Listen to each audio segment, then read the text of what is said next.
Oh, my goodness. It's Monday.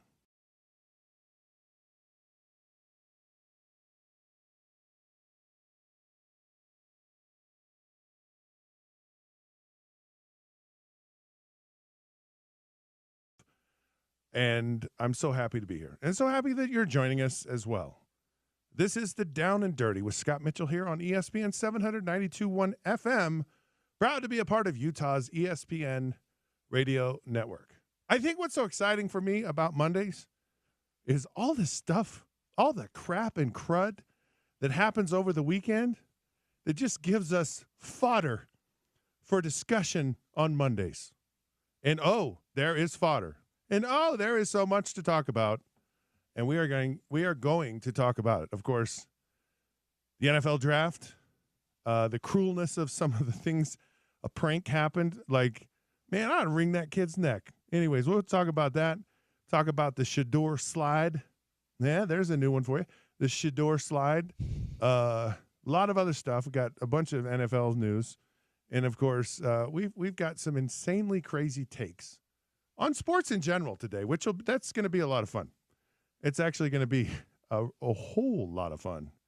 And then Martin has a question. Not going to tell you what the question is. Martin is loaded with questions. He always has fun things. He likes to pick my brain. What's that saying? You can pick your nose and you can pick your friends, but you can't pick your friend's nose. Well, Martin, he's picking neither. He's just picking my brain. Good luck on that one. Hey, by the way, Martin's in there laughing. I don't know why he's laughing. I've never heard that phrase ever in my life. Oh, that my was goodness. Funny. Yeah, don't pick your friend's nose. That's advice of the day, right? That's my 5 cents worth of advice for the day. Don't pick your friend's nose. By the way, they did test my brain, Martin. I had 2 days of solid, intense, I'm not joking about this, brain evaluation. Okay? And it was all for the concussion settlement through the NFL, and it was grueling. And they do all in 2 days, 10 hours a day. Oh, geez. Wore me out. And unfortunately, they found out I had a normal brain. Nothing's wrong with your brain. So all these stupid, dumb things you do them with total cognitive awareness. No CTE pension for you. Nothing. Not a zipper. Anyway, so be careful picking my brain because we're going to do that. And it's not about the draft. It's about then what? What happened the next 72 hours? What happened the next week after the draft? It's like, because the draft really is a massive letdown no matter what. And life goes on. And for everyone, even Shador Sanders, life goes on. Now, Shador Sanders made a massive slide in the draft. A massive slide.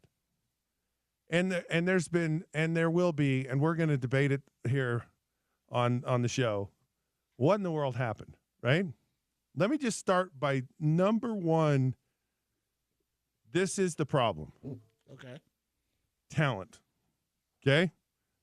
Shador Sanders, if he had all-world talent, then there is no discussion. Shador Sanders is drafted in the first round. Nobody cares. Nobody cares.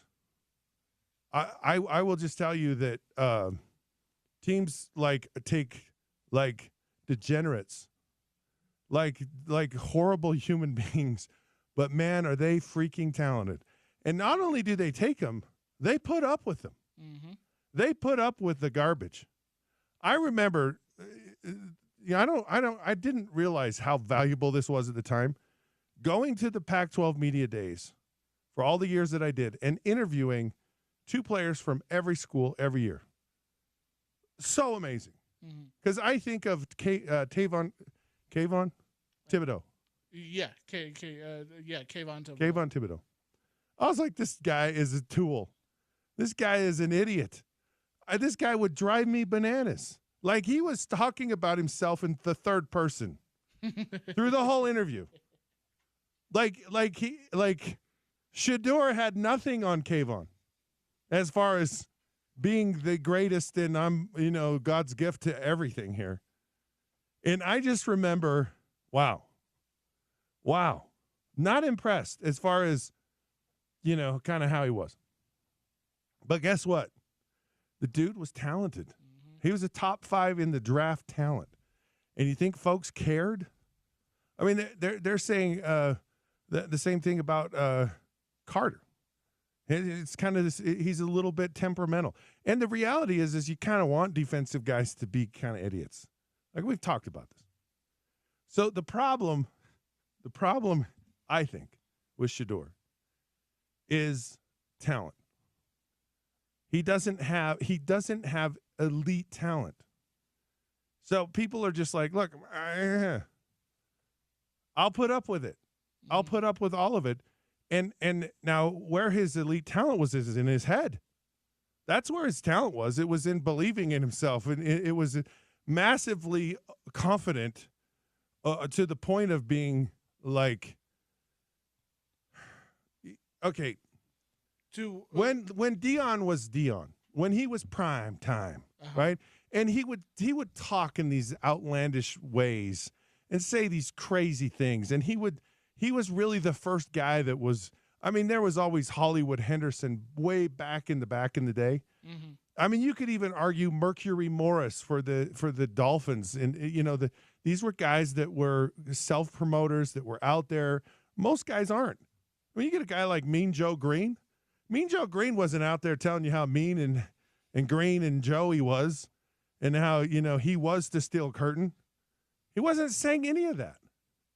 And so there are guys that through the years have been self-promoters. Here's the thing with prime time. He delivered. Mm-hmm. Like he called his home run shot like Babe Ruth, and he delivered.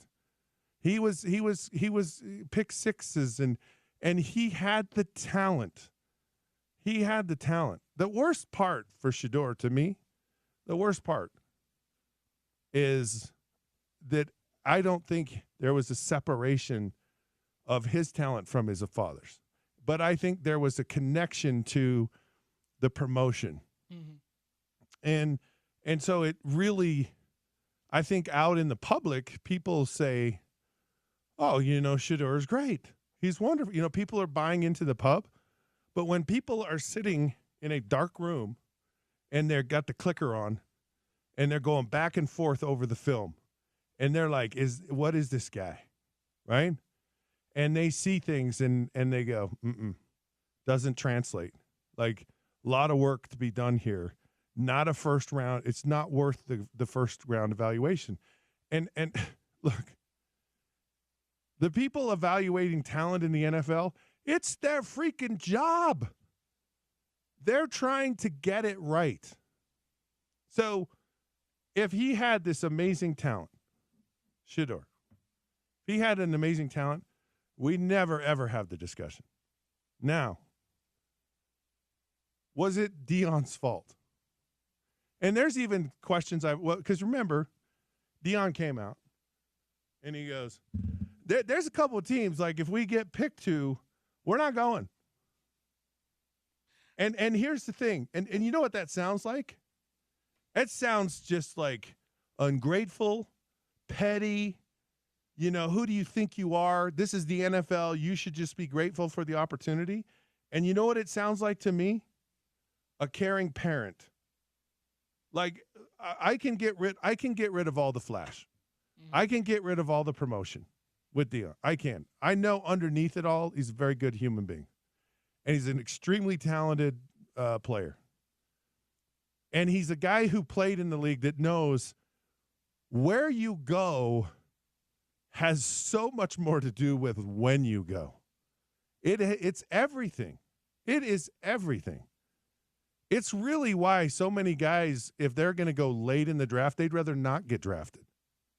Well, they'd rather go somewhere that they know this is the best fit. And by the way, it's after everybody's been drafted. Yeah. I mean, Kenny Pickett goes to Cleveland going, I'm going to be the guy here. I mean, Deshaun is out. Yeah. So I'm the guy. And then a couple of weeks later, Joe Flacco comes along. He's like, well, am I the guy? Is he the guy? Because when he was here and he was the guy, he was a pretty good guy, made the, NFL comeback player of the year. Well, I feel pretty good about that. And then all of a sudden it's like, well, we drafted a guy. and he's a guy for the future. And just by the way, that's a kiss of death. If a team trades for you and you're a young guy, and then they go draft another young guy, that's insane. So Kenny Pickett literally is on top of the mountain, and it erupts, and St. Helens just explodes, and all of a sudden he's at the very bottom of the mountain, piled in a bunch of ash.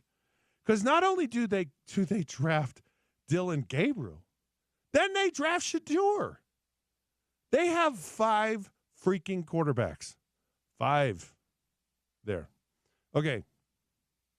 The next point I want to make about this. Slides aren't uncommon. Like everyone's all bent out of shape. I mean, they are just bent sideways out of shape. Now, you could argue, because I can give you a couple. I mean, you could argue Aaron Rodgers. You could argue Dan Marino. Like, Dan Marino was the 5th quarterback drafted. Now, they had 5 quarterbacks drafted in the first round. But Ken O'Brien and Kenny Eason and Tony Eason, sorry, they were not better than Marino. You could argue Jim Kelly wasn't better than Marino. No. You could argue John Elway wasn't. Like, as far as, like, John Elway, every quarterback drafted before Marino will say Marino was the best pure passer, the best quarterback. John Elway said, he goes, Dan Marino was doing stuff in the NFL none of us did or even thought of doing. And he slid all the way to the end of the first round. You know why? They thought he kind of did drugs.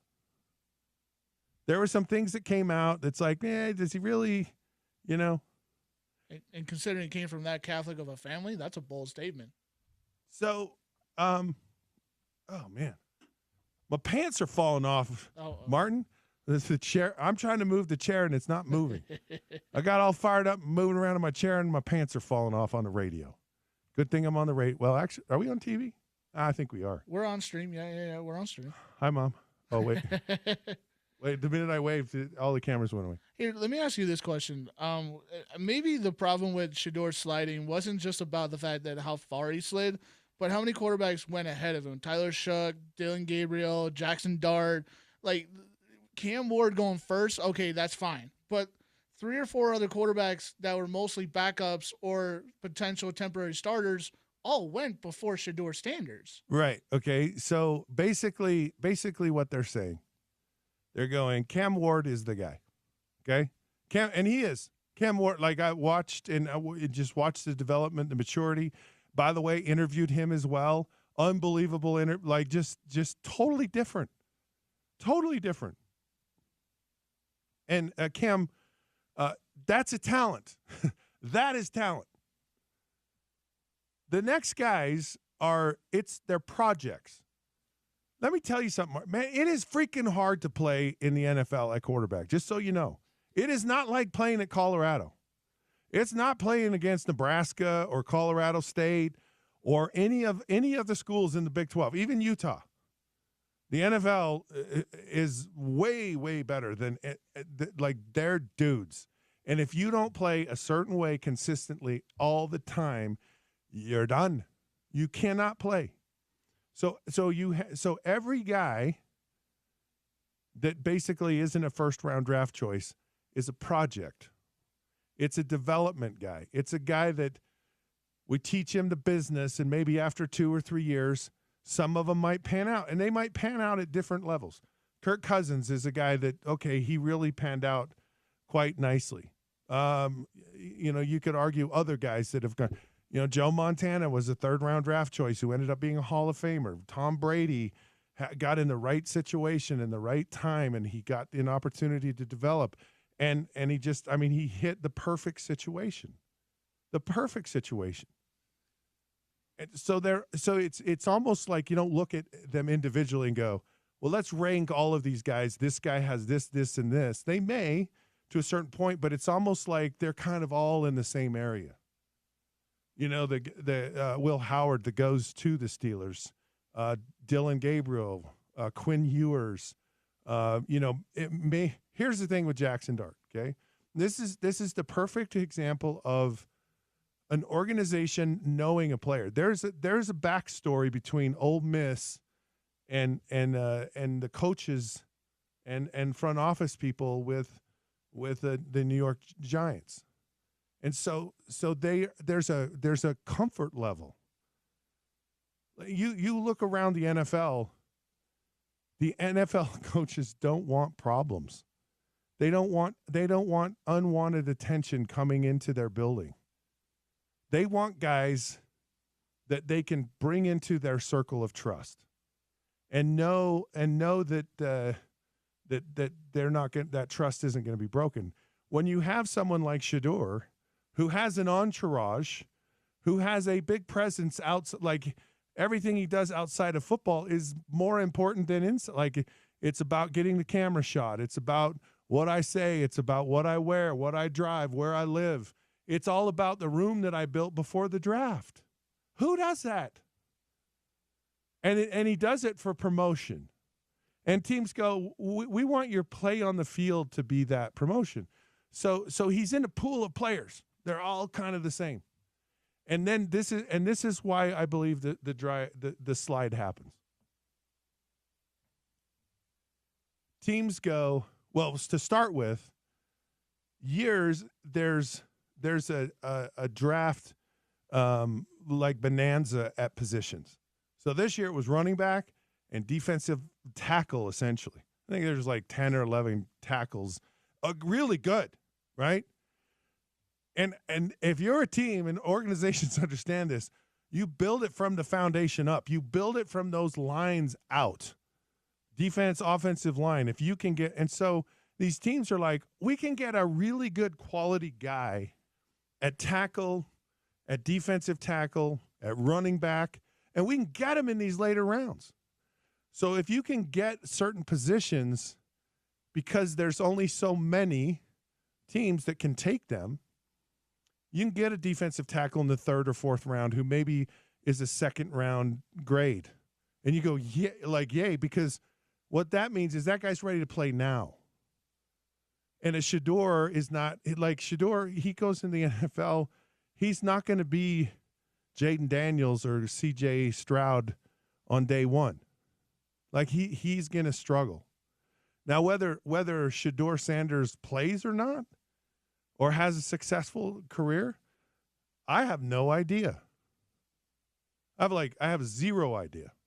Let me ask you this: could this actually be a blessing for Shedeur, because he's not the first round pick, he's not the one that has to step on the field week one to start. He kind of gets to sit in the backup spot, kind of get to learn the whole entire system. Could this actually, if he tried to take the humble route, could this be good for him? Well, at this point, he kind of has a choice, right? And so, like I said, kind of at the beginning of the show, his dad said, like, I won't sign. I'll just go back in the draft. Now, what you do from now until then, which I have a great suggestion, you go play in the spring football league. That's your leverage. You go and you actually get to play, and you bet on yourself. I'm going to go, and and if I do well, I could get redrafted because at this point, there's a lot of room to get better. I mean, if you're a fifth round draft choice, maybe not signing and going and playing in the spring league might not be the worst thing in the world. And let's say you play second half of this year and you pick it up and you train and you come back for the first half of the next year and you make yourself eligible for the NFL draft. The spring league would welcome a Shedeur Sanders immediately. Yeah. So, again, it's so much where you end up. And we're going to talk about like the debacle of 5 quarterbacks in the next segment, and I'm going to get into that. But so I want to talk about this slide, right? So all these teams are looking at they're kind of glumping all these quarterbacks. You know, they're in tiers. Like here's our bucket of really good, and then this is good, and then this is sucky. And so you have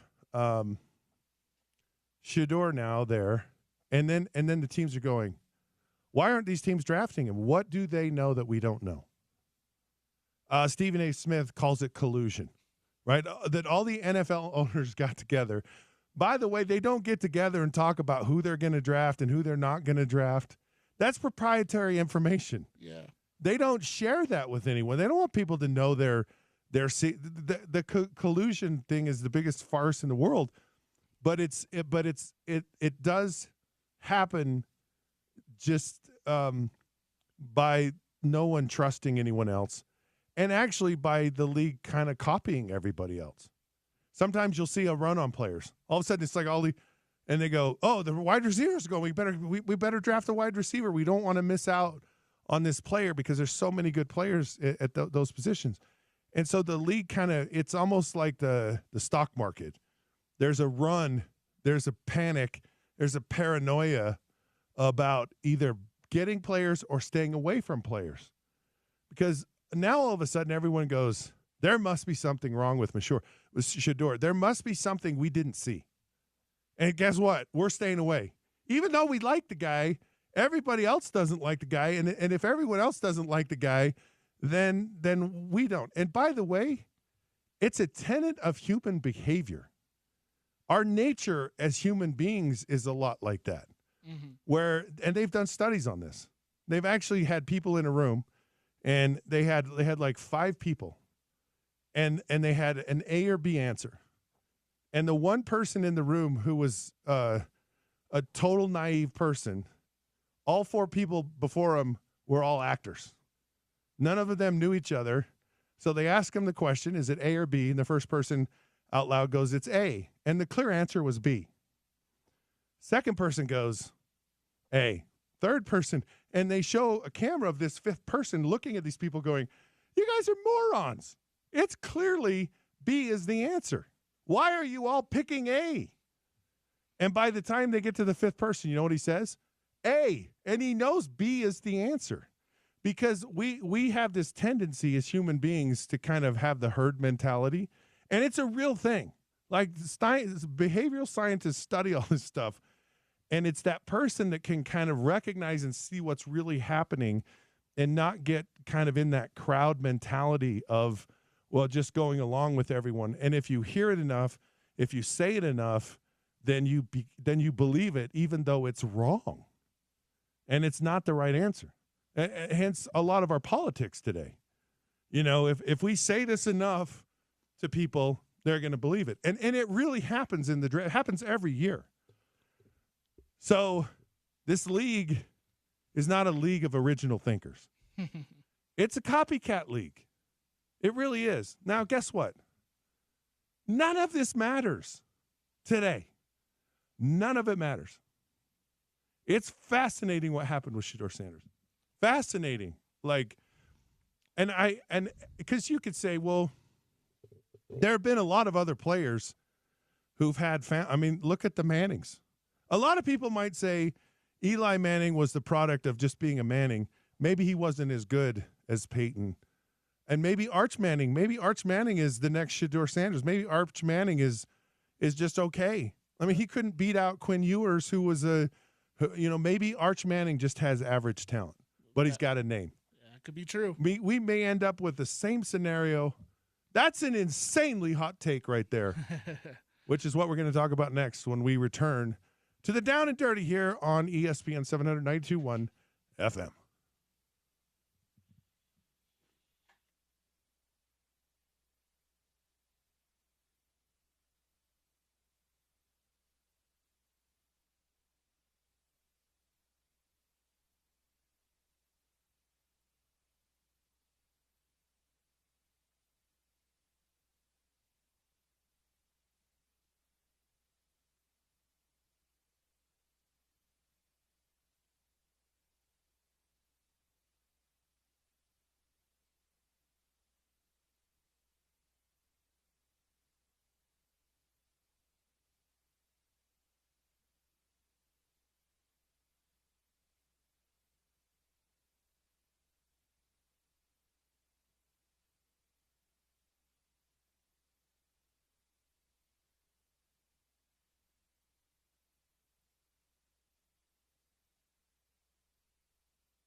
Welcome back, sports fans. It's the Down and Dirty with Scott Mitchell here on ESPN 792.1 FM, Utah's #1 sports talk.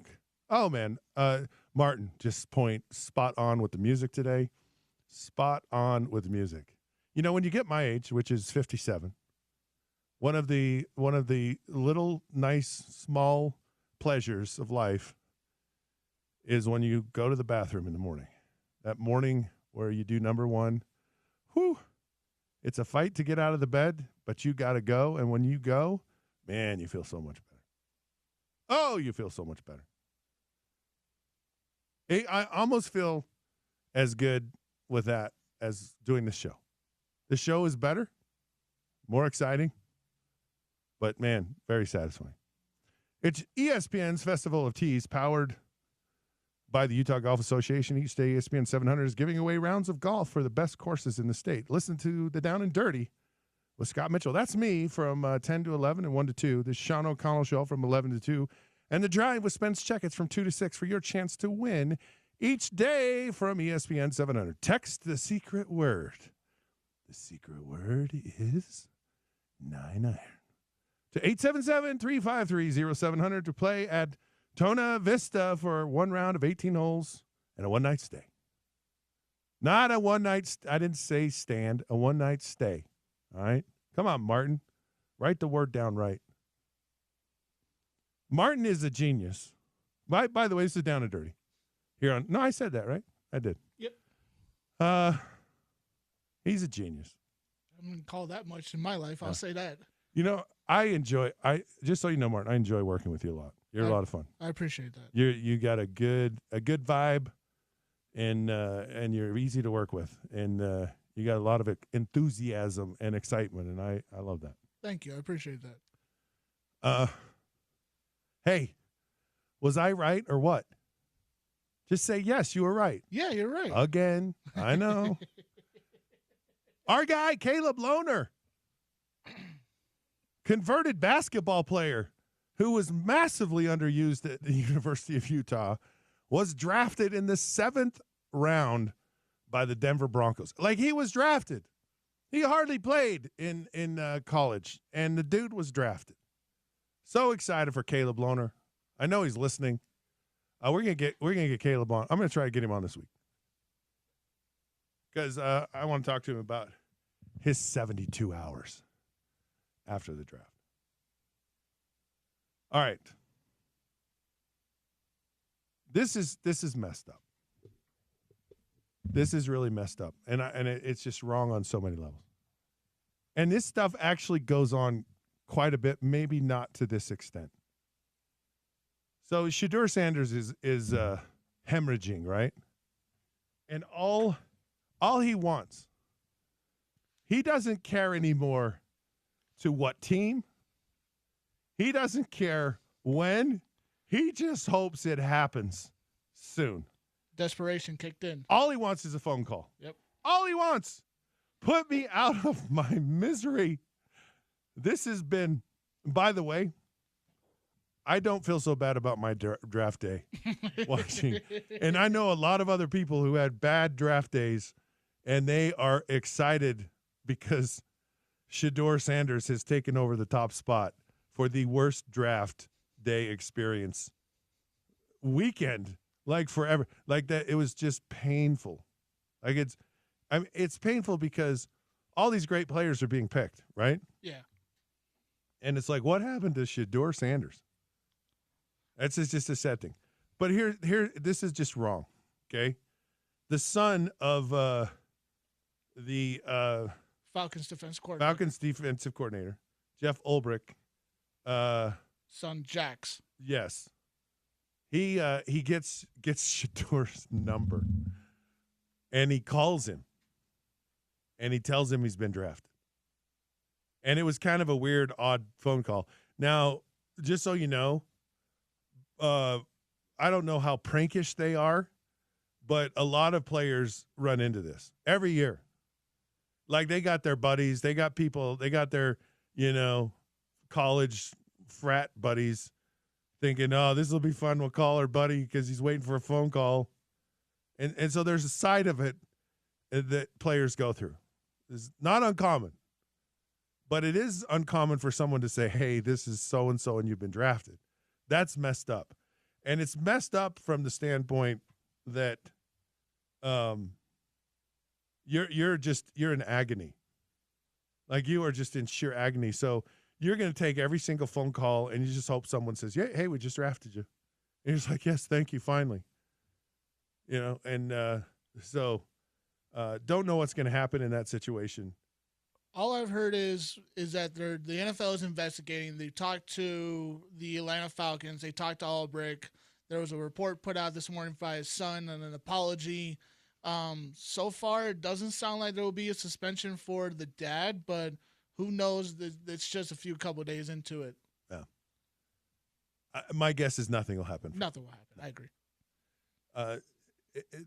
But it's a cruel thing. And if look, the NFL, I don't want to say is to blame for this, but there's, they've made a very, very public spectacle out of players in that moment that the phone rings. They're showing highlights on TV of these guys, bouncing off the rooftops, and they're all excited and all their families around, and they're on the phone call, and and they're trying to act cool and like, hey, coach, I'm so glad to be, man, it means the world to me, thank you, sir. And coach, man, I love your organization, man. You can get the best. And the family's out there just screaming and yelling, yay, my son's a multimillionaire. Blah, blah, blah. People are all excited, and the players are excited. And it is a life-changing moment. Like like you grow up. Not like, hey, grow up. It's like as you grow up, you go, I want to be an NFL football player. And when that becomes a reality, when you do get that phone call, wherever it is life-changing. It is the most amazing thing that you could ever encounter and experience. So to have someone mess with that, and all it is it's basically you've got a job offer. Imagine that you're going to work at, I don't know, for a medical, you're a surgeon, or you get a job, you get a job on the New York Stock Exchange. I don't know, you become an attorney, and you're interviewing with all these law firms, and it's on television, and one of your buddies goes, hey, it's Whitney Pratt and Slocum here in Chicago, top firm in the country.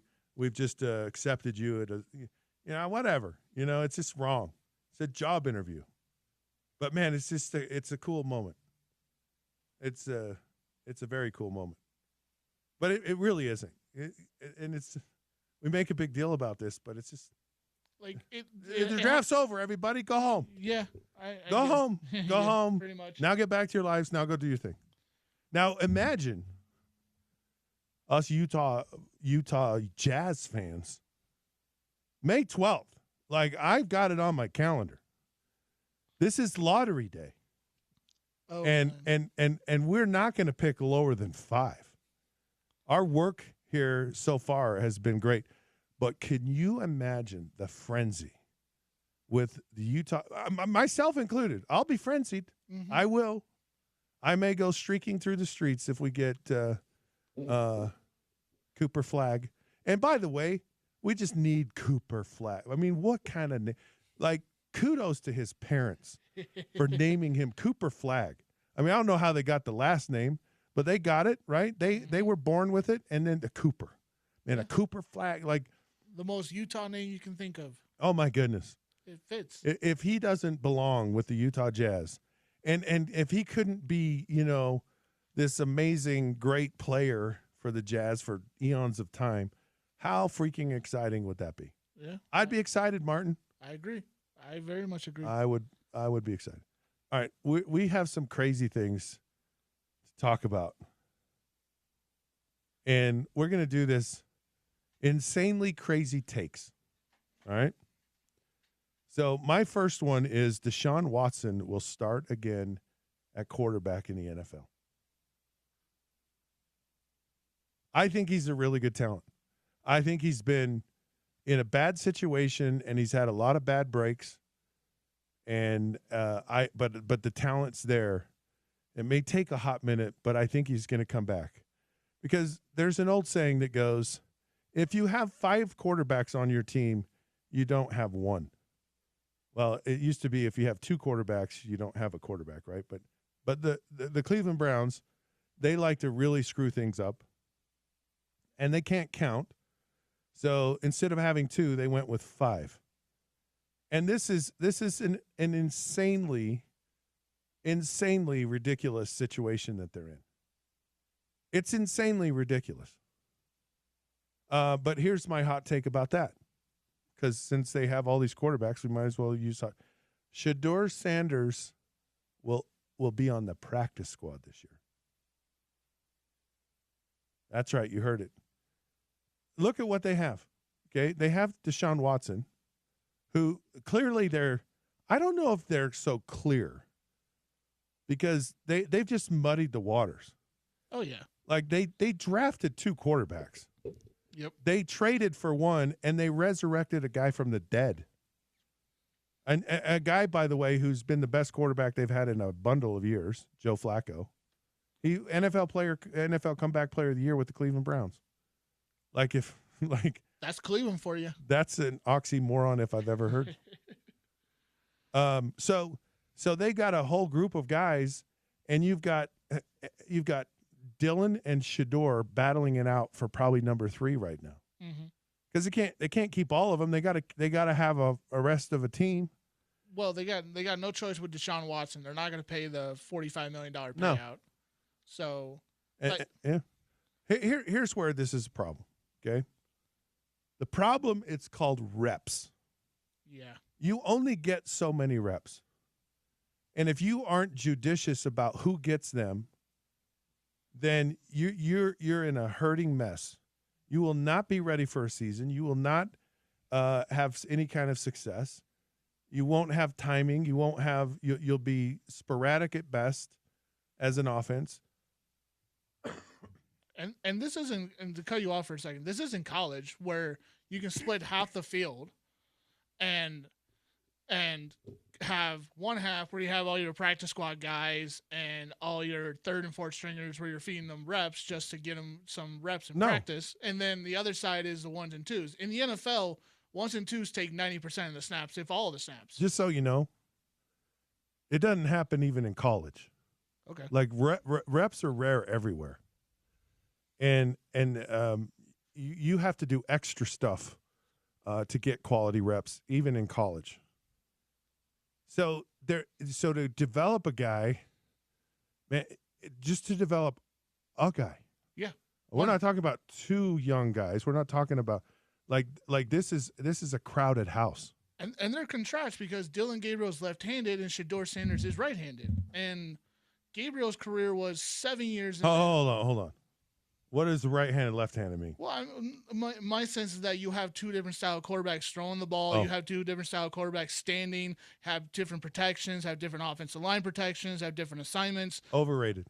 Okay. Doesn't happen in it's like, no, look, we're going to talk about this because I had a coach. No, I'm going to save it. No, I'll tell it right now. So I had a coach.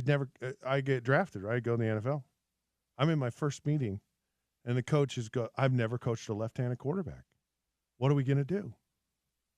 I'm going to have to change everything. And I looked at him, and I was like, what are you talking about? Like, no. What are you talking about? And we go out on the field because the first meeting is like it's really short. We go out on the field. My first time I'm walking on the field, NFL field, and my quarterback coach, come over here. Okay, now, and he got a center, and he's like, how do we snap the ball to you? Like, does he have to put it in his other hand? Does he have to turn it around? Does he have to?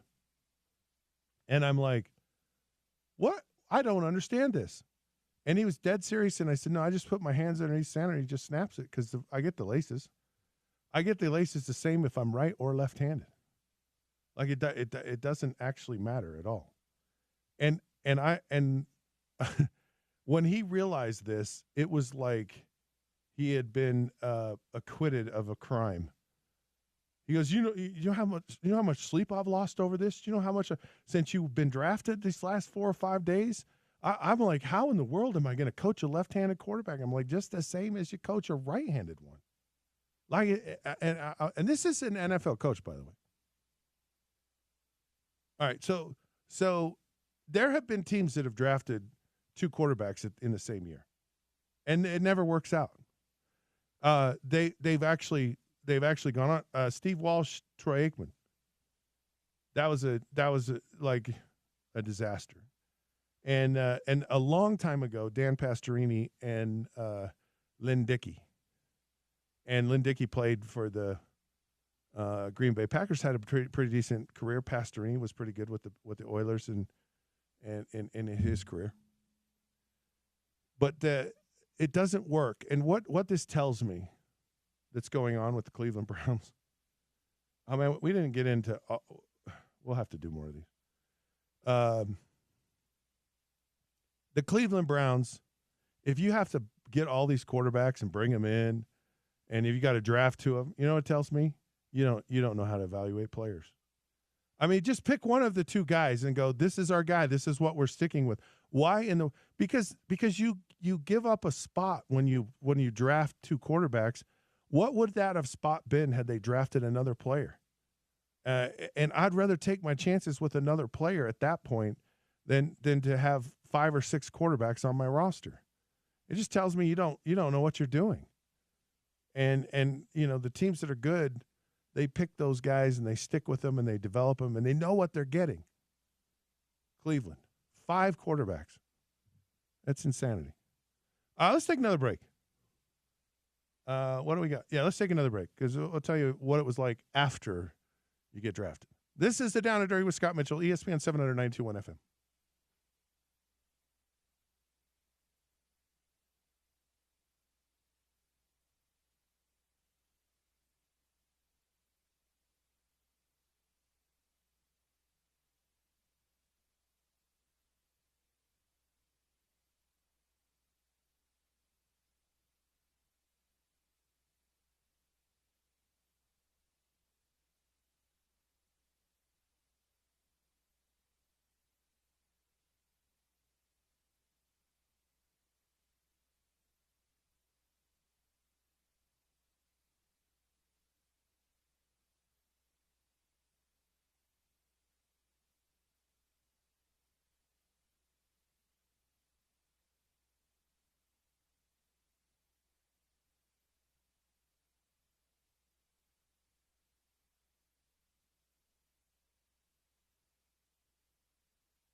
Hello, sports fans. Welcome back. It is the Down and Dirty with Scott Mitchell here on ESPN 700, 92.1 FM.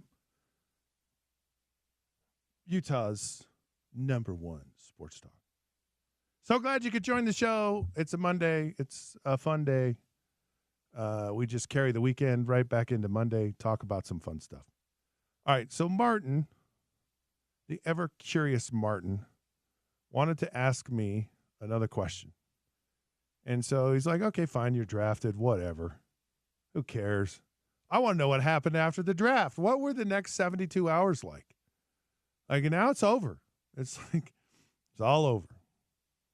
Really, it's now just beginning. And I think so much is made of the draft because it is that moment, that's life-changing. As disappointed as I was to be drafted by the Miami Dolphins, because it's not where I thought I was going. Never talked to him, never worked out for him. They had a guy, Dan Marino, was like, why in the world do you want me? And they go, we feel like we got a first-round talent in the 4th round. Huh, sound familiar? Shedeur. So they throw you into the fire. They at the time, and I'm sure they have similar things. So everyone wants to meet all the new draft picks. Like, teams are excited. Like, what do we have? Like, it's our Christmas day.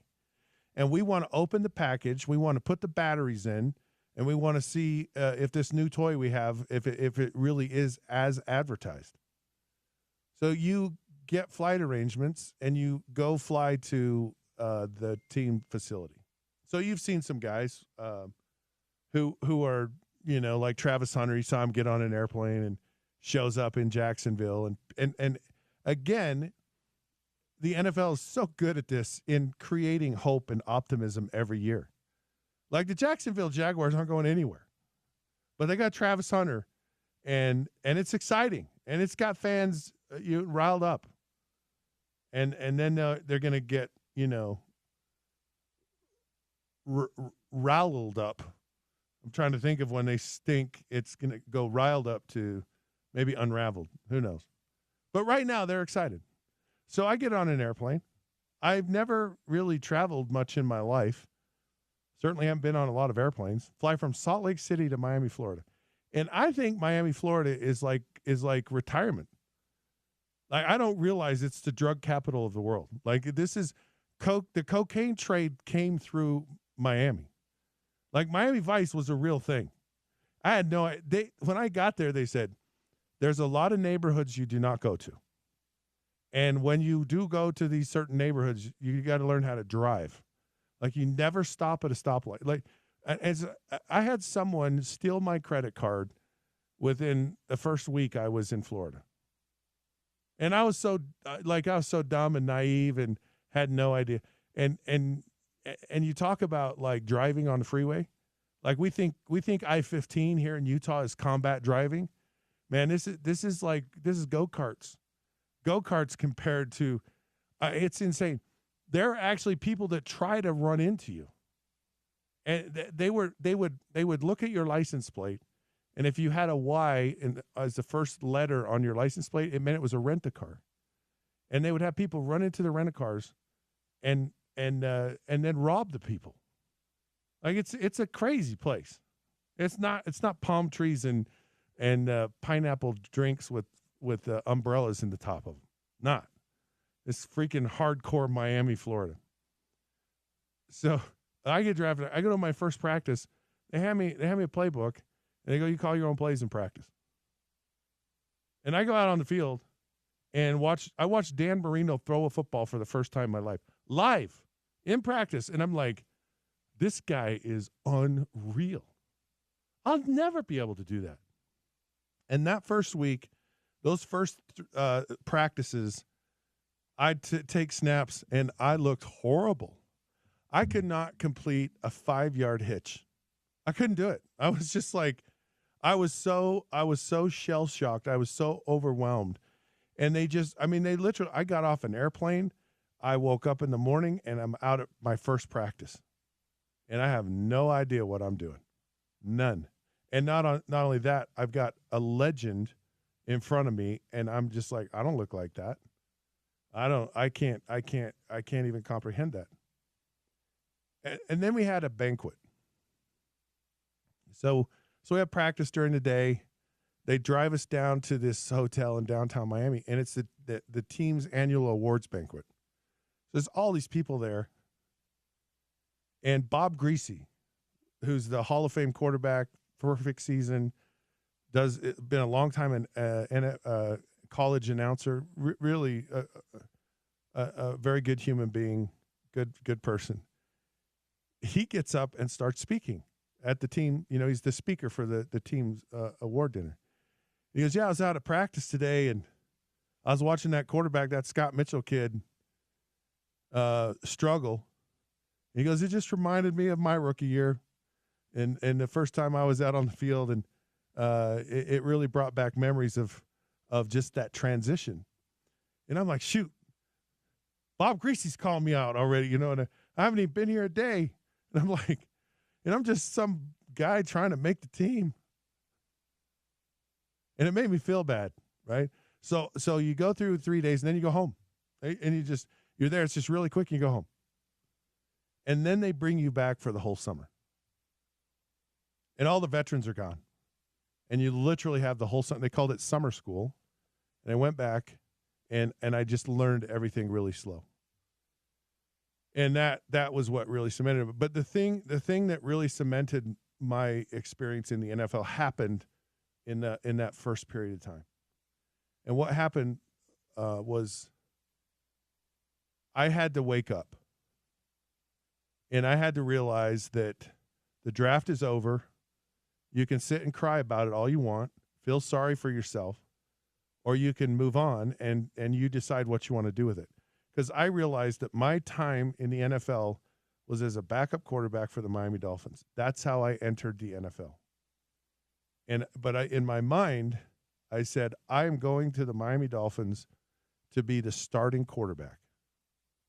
And it was changing my mindset from feeling sorry to myself and Dan Marino, this and that. I said, no, I'm here to be the starter. And it changed the whole course of my career. It's definitely why I made it 12 years in the NFL and had a very good career. But I had to get my mind right when it started. And I'm telling you, Martin, it was brutal. All right, well, hopefully this show hasn't been brutal. I've sure had a lot of fun. I hope you have as well. So I appreciate you tuning in. Thank you so much. This is the Down and Dirty with Scott Mitchell here on ESPN 792.1 FM. Sean O'Connell is coming up next.